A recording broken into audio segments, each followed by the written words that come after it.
Dana Kerohiman atau UGR Tol Semarang Demak Seksi 1 akhirnya sudah mulai diterima oleh warga terdampak. Ada yang menerima 15 miliar, bahkan ada juga yang menerima 25 miliar. Penasaran? Berikut ini informasi selengkapnya.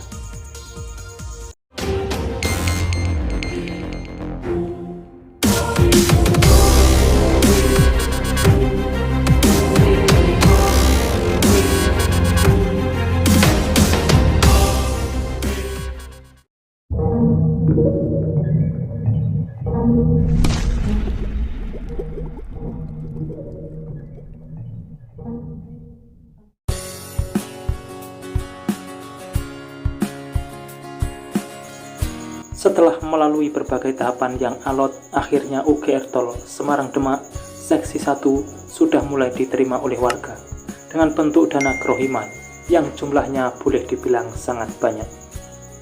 Warga Kecamatan Genuk, Kota Semarang yang terdampak pembangunan jalan tol Semarang Demak Seksi 1 akhirnya menerima dana kerohiman di Aula Kantor Kecamatan Genuk pada Kamis 14 Desember 2023. Sekitar 16 orang dengan 29 bidang tanah menerima dana kerohiman dengan nilai hingga miliaran rupiah. Berdasarkan pantauan di lokasi, warga yang sebagian besar didampingi anggota keluarga melengkapi berkas administrasi sebelum menerima buku rekening bank. Di dalam buku rekening tertera nilai dana kerohiman sesuai dengan luas lahan terdampak masing-masing. Penerima dana kerohiman Joko Wahyono yang mewakili istrinya Indah Rulianti saat ditemui di lokasi mengaku bersyukur karena semua sudah melalui proses yang baik. Seluruh warga Terboyo Wetan, Terboyo Kulon, dan Trimulyo sudah bisa menerima dana kerohiman dari pemerintah atau bisa dibilang uang ganti kerugian. Tanahnya yang terkena dampak pembangunan tol adalah lahan tambak yang sudah kena abrasi. Kini lahannya terkena dampak pembangunan proyek jalan tol, pemerintah telah membeli lahannya. Harapannya bekas lahan seluas sekitar 3 hektar tersebut akan memberikan manfaat. Seorang kuasa hukum penerima dana kerohiman warga atas nama Biston, Aan Tauli, mengatakan warga telah menerima dana kerohiman sebagai bentuk dukungan masyarakat dengan pembangunan jalan tol. Kliennya memiliki lahan seluas kurang lebih 2 hektar dengan dana kerohiman 15 miliar sampai 25 miliar.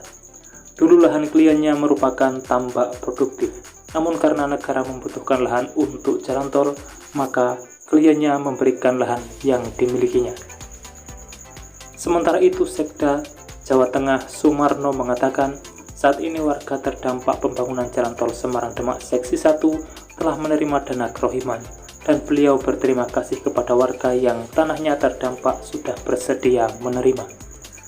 Di Semarang, warga yang terdampak pembangunan sudah 100% menerima. Memang masih ada tanah yang belum menyelesaikan penyelesaiannya lantaran menggunakan dana kerohiman, maka tidak ada konsiasi. Di Kota Semarang, total ada 52 bidang. Dengan 12 bidang masih belum lengkap bukti kepemilikan atau alas haknya. Dan 3 bidang pembelaan di lembaga peradilan. Pihaknya juga menyampaikan pesan kepada masyarakat penerima dana kerohiman agar bijak dalam menggunakan dana, termasuk harus hati-hati bila ada pihak yang mengaku merasa berjasa dan ingin meminta ketidakseimbangan. Himbauan Sekda Jateng pada warga yang sudah menerima dana kerohiman bahwa apa yang sudah diserahkan itu sudah hak mereka 100%. Kalau mau bersedekah diperbolehkan, tapi bukan pada orang yang berkunjung yang mengaku merasa berjasa, itu tidak boleh. Ini merusak akuntabilitas dari penyerahan uang kerohiman ini. Sumarno juga berharap tanah warga yang dulunya tidak bisa digunakan karena tenggelam sekarang telah mendapatkan dana kerohiman. Hendaknya dana tersebut bisa dimanfaatkan untuk pengembangan ekonomi, usaha atau lainnya.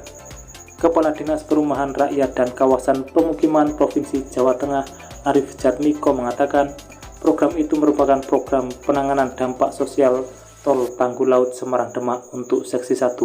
Total ada 308 bidang, meliputi Semarang dan Demak. Saat ini di Kota Semarang ada 18 orang atau 36 bidang diterima yang sudah memenuhi persyaratan semua. Namun terdapat 1 orang yang izin dan 1 orang yang memiliki 6 bidang belum dapat menunjukkan dokumen asli, sehingga yang diserahkan sebanyak 16 orang. Sebanyak 29 bidang. Prinsipnya untuk Kota Semarang 100% sudah setuju, kecuali yang di Demak memang ada beberapa yang mengambil hak prioritas. Tapi untuk di Semarang ada 52 bidang, sudah clear semuanya. Nanti kalau proses sengketa selesai pasti langsung akan dibayar semua. Wali Kota Semarang Hevia Rita Gunaryanti Rahayu mengaku warga menerima dana kerohiman merasa senang karena nilainya sangat besar. Karena meski disebut dana kerohiman dan bukan UGR, besarnya masih bermiliar-miliar, bisa dibilang masih menguntungkan. Sebelumnya, Pengadilan Negeri Kota Semarang, Jawa Tengah juga telah menerima titipan uang ganti rugi lahan proyek Tol Semarang Demak dengan total sebesar 242 miliar. Juru bicara Pengadilan Negeri Semarang, Haruno Patriadi, menyebutkan terdapat 3 permohonan konsiasi yang disampaikan pejabat pembuat komitmen pengadaan tanah jalan tol Semarang Demak yang sudah mendapat penetapan dari Ketua Pengadilan Negeri. Dari 3 permohonan tersebut, besaran uang yang dititipkan ke pengadilan bervariasi. Ada yang 38 miliar, 42 miliar, bahkan ada yang sampai 162 miliar. Ia menuturkan Pengadilan Negeri Semarang telah menyampaikan penawaran besaran ganti rugi kepada pihak-pihak yang telah ditunjuk oleh pemohon sesuai dengan alamat yang dimaksud dan sudah disampaikan langsung, namun belum bertemu dengan calon penerimanya. Jadi belum tahu penerima besaran ganti rugi itu atau tidak. Ketua Pengadilan Negeri Semarang akan melayangkan panggilan kepada para pihak penerima ganti rugi untuk menawarkan secara langsung. Jika besaran ganti rugi yang ditawarkan tersebut diterima, maka akan langsung diproses pembayarannya. Namun, jika belum sepakat dengan besaran ganti rugi yang ditawarkan, maka akan disampaikan kepada pemohon apakah akan diambil atau tetap dititipkan di Pengadilan Negeri Semarang. Ia menyebut dari 2 pemohon konsiasi yang disampaikan masih ada sengketa kepemilikan lahan. Kedua sengketa tersebut melibatkan pemerintah Kota Semarang, namun sengketanya tidak melalui pengadilan. Demikian informasi singkat kali ini yang dapat saya sampaikan. Semoga tayangan ini bermanfaat dan terima kasih telah menonton. Saya pamit undur diri. Wassalamualaikum warahmatullahi wabarakatuh. Sampai bertemu di kabar menarik selanjutnya.